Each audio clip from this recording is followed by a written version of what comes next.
Today we're going to talk about the differences between file saving a document and file save as a document. When you click File Save, the changes that you make on your file in Photoshop will save directly on top of your original file if you click on File Save. Most of the time, this is not the choice that I make because I always like to keep my original file the way it is, and then I modify it, and I usually select File Save As.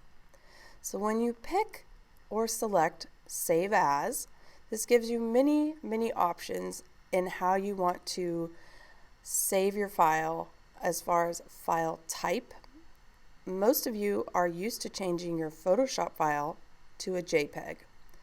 When you do this, it compresses all of the layers you've created into one flattened image.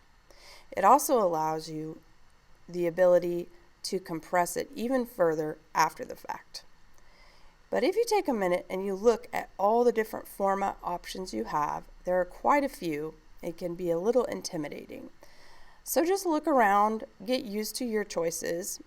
It's always a good idea to remember and check where you're saving your file. Most of the time when I'm working on something, I do save it to my desktop or my local files, and then when I'm finished, I will back it up on my Google Drive. This pop-up is a compression choice that you have. Most of the time, I leave it at high or middle.